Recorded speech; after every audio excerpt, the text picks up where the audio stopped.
नमस्तेभ्यः। अहिंसा परमो धर्म की आचार्य गुरुवर श्री कुंद कुंद भगवान की, आचार्य गुरुवर श्री ज्ञान सागर मुनि महाराज की,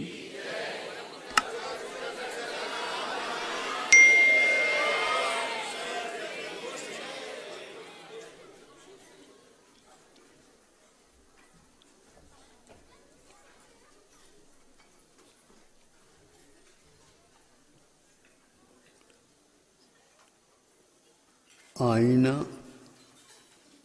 छोटा हो या बड़ा, आईना समझते हो? दर्पण, वह छोटा हो अथवा बड़ा, इससे कोई फर्क नहीं पड़ता, किंतु आईना साफ सुथरा हो, आईना के ऊपर कोई किसी प्रकार के धूल आदि न चिपके तो हमारे भीतर का जो दृश्य है उसमें झलकेगा। हमारा स्वरूप विकृत हुआ है अन्य पदार्थों से, उसको अच्छे साधनों के माध्यम से मांझना यही एक कर्तव्य होता है। समझदार व्यक्ति इसको उस प्रकार के साधन सामग्री के द्वारा उसको साफ करने का पुरुषार्थ करता है। जिसके पास कोई विशेष साधन सामग्री नहीं भी मिलते तो भी साफ जो जल है उस जल के माध्यम से वह अपने वस्त्रादिकों को धो लेता है, और इसलिए कि उस वस्त्र में चूँकि बाहरी पदार्थ भी आकर के चिपकते हैं, उनको दूर करना अनिवार्य होता, अन्यथा उसमें और जीवों की उत्पत्ति हो सकती है और होती ही है। वह आपके लिए घातक अथवा पीड़ादायक हो सकते। तो चलिए, आप सर्वप्रथम वस्त्र को साफ करने के लिए अनेक प्रकार के आपके पास सामान हैं, उससे उसको साफ करना चाहते। अब देखो, वस्त्र के ऊपर सोडा लगा दो, साबुन लगा दो, वस्त्र साफ होगा? हाँ, तो वो वही बात है, मैल साफ होगा क्या? पानी भी चाहिए, है ना? हाँ, क्योंकि वो पानी जा करके वह जो मलांश वहाँ पर एकत्रित हुआ उसको वह गीला कर देगा, और गीला होने के उपरांत आप घिसोगे तो अपने आप ही वह मल निकलने लग जाएगा। नहीं है तो नहीं, तो पानी लगाना, लगा दिया, लेकिन कीचड़दार पानी लगा दोगे तो दुगना और हो गया। समझ रहे हो? आपके कार्य भी लगभग ऐसे हो रहे हैं। कहने के लिए आपने धो दिया, लेकिन कीचड़ के पानी से साफ नहीं होता, इसलिए उससे बचना अनिवार्य है। जल में हमेशा हमेशा जल का ही स्वरूप रहता है, ऐसा है ही नहीं, धूलि के कारण ऐसा होता है। तो इसलिए जब वह लगाता है, कर्मों के कारण आत्मा का वस्त्र जो है एक प्रकार से गंदा हो गया है। अनादिकाल से वह गंदा इकट्ठित होता भी रहता है, कुछ साफ होता भी चला जाता है, उसकी उम्र के हिसाब से वह काम होता है। यह गाथा में आचार्य कुंद कुंद देव के द्वारा समय सार में दी हुई है। एक नहीं, दो नहीं, 3-4 गाथाएं दी हैं। उसके लिए उन्होंने कहा इसको साफ करना अनिवार्य, किंतु विधिवत साफ करना अनिवार्य है। आप साबुन सोडा लगाते हुए भी उसमें किसी प्रकार का गंदगी नहीं आना चाहिए। पानी भी शुद्ध होना चाहिए। अब ये हम पूछना चाहते हैं, साबुन आप उसके ऊपर घिस रहे हैं तो कि साबुन का क्या त्याग करना, कब करना, इसका कोई भी इसके लिए संकेत नहीं है, क्योंकि पहले से ही शुद्धान है। इस साबुन लगाने से मल शुद्ध होता है, गंदगी दूर हो जाती है। ये विश्वास के कारण ही वह घिस रहा है। लेकिन साबुन को फेंकने की बात कभी भी करते नहीं, किंतु उसको रख देते हैं, दोबारा काम में आ सकता है। लेकिन बाकी सब जितने भी हैं धो धो करके साफ करते रहते हैं। अब जब ठीक ठाक हो गया, क्या ठीक ठाक हो गया, वस्त्र उसमें अब किसी प्रकार की गंदगी नहीं है, तो अंत में शुद्ध जल के माध्यम से क्या करते, हाँ, उसको अंतिम है वह पानी, उस पानी में और कुछ भी नहीं रखा, और उसको डुबो करके 3-4 बार उसमें अच्छे ढंग से निचोड़ देते हैं।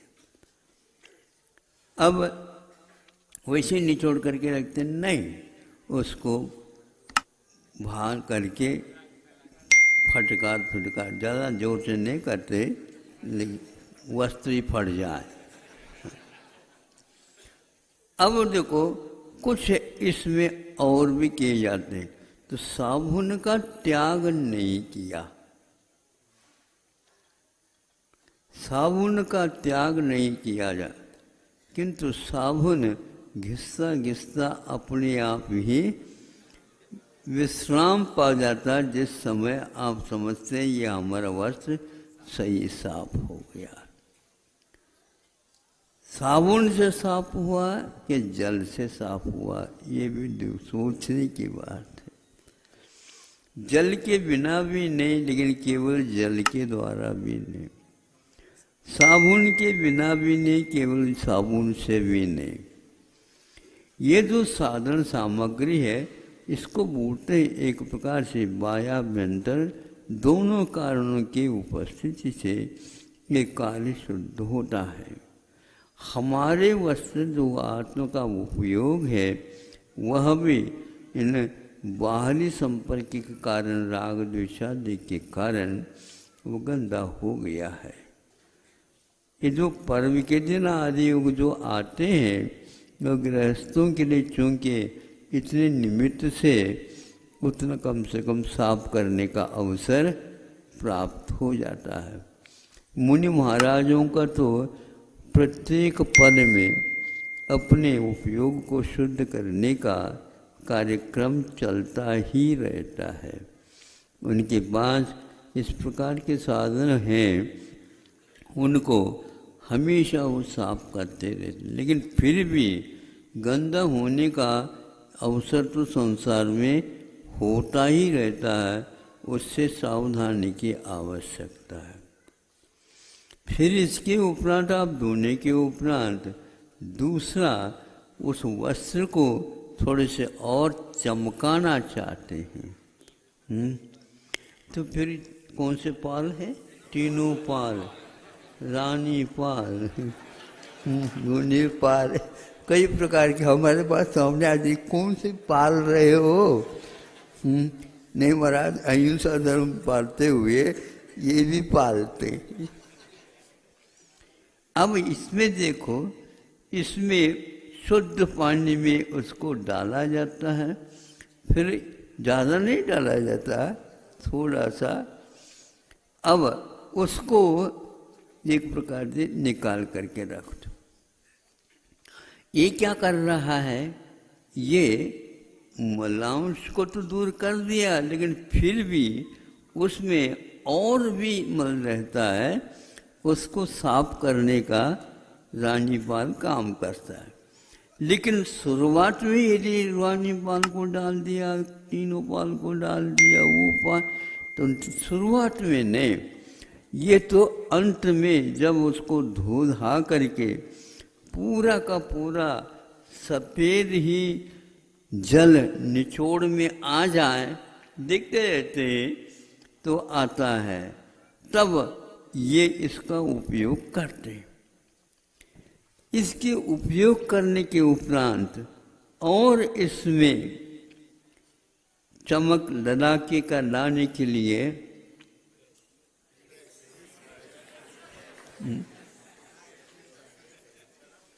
ये क्या है?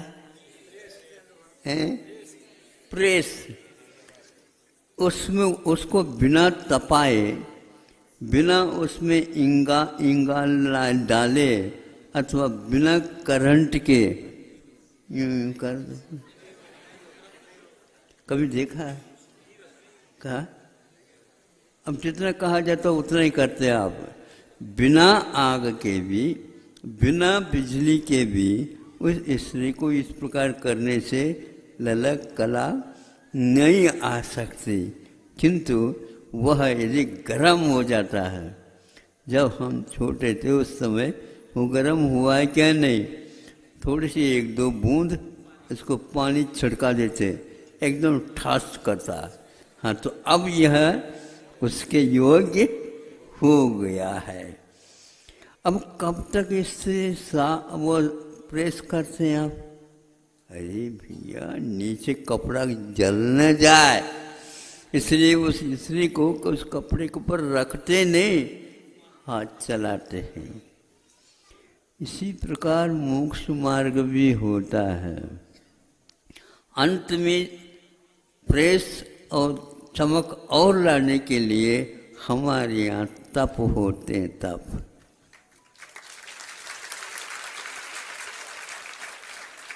अब वो तप के बिना आपका रत्नत्र कैसे है, झुर्रीदार साफ सुथरा किया तो है वस्त्र, लेकिन झुर्रीदार वैसे आप इसको सुखा दो तो बस धुर्री रहती है।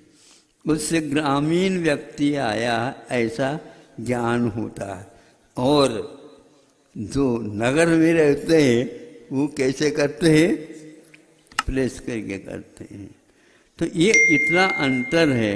जो व्यक्ति सब कुछ करता है लेकिन उसको प्रेस नहीं करता है, उसके ऊपर वह स्त्री जो है नहीं चलाता है, उसी प्रकार यहाँ पर कोई तप नहीं करता है, केवल रत्नत्रय रखते हैं, उससे काम नहीं होता। ऐसा शुद्ध स्पष्ट लिखा हुआ है। इसलिए तपस्वी अथवा श्रावक भी अपने जीवन काल में तप भी करता रहता है। श्रावकों के लिए कहा दानम पूजा शील मुवासु, दान भी पूजा भी और शील मैंने एक मर्यादित जीवन रहना है। जितने संकल्प लिया है उतने ही अपने पास परिग्रह अधिक रखना है, बाकी उससे अपने जीवन को बचाना। और एक प्रकार से जैसे बीज की सुरक्षा किसान करता है, उसी प्रकार यह श्रावक भी शील की रक्षा करता रहता है, ताकि संतान क्रम से वह धर्म बहुत पवित्र धर्म है, उस धर्म की रक्षा हो सके। ऐसे ये 4 धर्म श्रावकों के लिए बताए, उपवास भी बताया है। एक जब छोटे उस समय 1 महीने में 1 दिन ये चक्की चलाते हैं, चक्की तो वह मशीन के माध्यम से चलाते हैं, तो मशीन को 1 दिन छुट्टी देते थे। हाँ, ताकि वह भीतर का जो कुछ भी मान लो 1 महीने में अटक गया, फटक गया, कुछ जम गया, उसको साफ करने के लिए होता है। इसी प्रकार शरीर का भी सिद्धांत है। उसके लिए उपवास करने से वह मशीन जैसे चक्के ठीक हो जाए, उसी प्रकार भी यह मशीन भी ठीक हो जाता है। यह यंत्र है, यह वासना का साधन नहीं, किंतु उपासना का केंद्र है। और उपासना के केंद्र में तो आपको उसके केंद्र की रक्षा तो करनी ही पड़ेगी। इंद्रियों के माध्यम से चलता है ये, प्राणों के माध्यम से इसका जीवन चलता रहता है। वो प्राण नट बोलट जितने भी हैं वो सारे के सारे घिस न जाएं, ऐसे इसके लिए बीच बीच में ग्रीस है, मोबाइल है, या क्या बोलते हैं आपको, ऐसे आइलिंग जिसको बोलते तेल लगाना आदि करते हैं, जिसके द्वारा यह काम करता रहे। इसीलिए इसकी सुरक्षा, आरोग्य की रक्षा ये परम अनिवार्य है। यदि इसमें मान लो गड़बड़ी आ गई तो बीच में ही डोला उठेगा, तो वह काम आप नहीं कर पाओगे। इसलिए वे पर्व के दिन रखे हैं, इस बहाने से वह चक्की को भी आप ठीक ठाक रखेंगे। कभी कभी चक्की में होता क्या, घिस जाता है, तो उस फलकों को निकाल करके टाँकी, और सुन रहे हो क्या नहीं, तुम्हारी बात कह रहे हो, है वो बार बार उसमें बीच में का प्रतिदिन नहीं करता, क्योंकि टाँकी लगाने के उपरांत उसमें छोटे छोटे पत्थर के कण टूट जाते हैं, उसको साफ करना भी आवश्यकता होता है। तो एक दो दिन साफ करने के उपरांत भी जब कभी भी रोटी वगैरह बना देते हैं, उस समय क्या होता है, बोलो, किस किस क्या किरकिरा ये होता है। अब क्या करें, होता है, ये शरीर है। इसी प्रकार इसको काम करने से ये किसकिसा और किरकिरा नहीं करता, बल्कि केवल पानी भी लिया जाता है, कम लिया जाता है भोजन, या बहुत गरिष्ठ इत्यादि नहीं लिया जाता, ये बताने की आवश्यकता नहीं।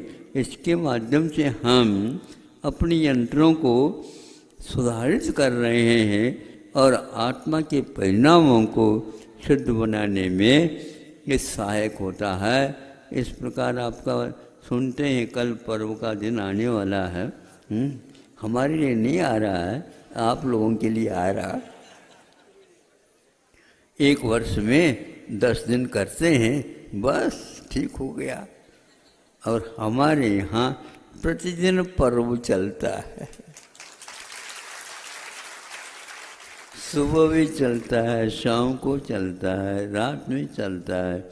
हमारे उपासना हमेशा चलती रहती है, इसलिए ये बहुत निर्जरा का कारण है। निर्जरा करने के लिए कहीं भी हमारे आचार्यों ने पुण्य की निर्जरा करने के लिए नहीं कहा। आयु कर्म की निर्जरा 3 काल में की नहीं जाती, 60 ही कर्मों की निर्जरा की जाती। उसमें भी जैसे साबुन को हमें त्याग करना नहीं पड़ता, वो अपने आप निकलता, उसी प्रकार पुण्य जो है पाप को निकालने के लिए साबुन का काम करता है और अंत में घिस करके वह चला जाता है। अलग रूप से उसके निर्जरा करने का कहीं प्रावधान नहीं बताया है। तो पथ्य के अनुसार हम चलेंगे, औषध समय पर लेते रहेंगे। औषध को त्याग करने की बात नहीं है, औषध का उपयोग करने की कला होनी चाहिए। औषध का उपयोग यथा अवसर कर ले, अपने आप रोगों का निष्कासन होता है। उसका त्याग का विधान ही यही है कि आप रोग की ओर दृष्टि रखिए और पथ्य के अनुसार चलिए, निश्चित रूप से आपका काम हो जाएगा। तो आपको अवगत हो जाएगा कल का कार्यक्रम कैसे कैसे कमेटी ने निर्धारित किए हैं। और प्राय करके सभी मंदिरों में यथावत पर्व मनाया जाता है, एकासन चलता है और नीरस भी चलता है, हरियाली गायब हो जाती है।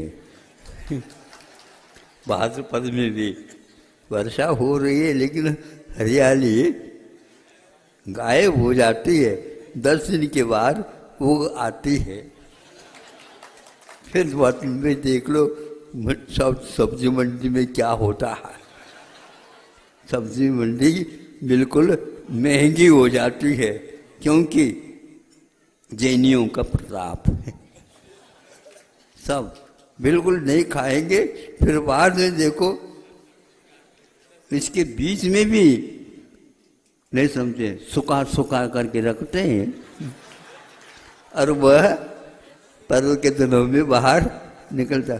महाराज सूखा है, हरी नहीं महाराज सूखा है। ये क्या है?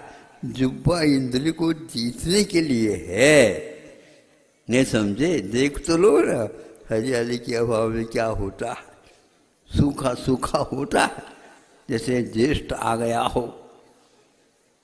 लेकिन कर्म की निर्जरा उसमें सबसे ज़्यादा होती है। ये परंपराएं गलत नहीं है, ये बहुत दिन से आ रही हैं। इस परंपरा का निर्वहन जिन लोग आज भी कर रहे हैं और उसके फल भी मिलते हैं, जिह्वा इंद्र को जीतने से, स्पर्श इंद्र को जीतने से, इंद्रियों के दमन करने से उनको अवश्य ही संलेखना का सौभाग्य प्राप्त होगा।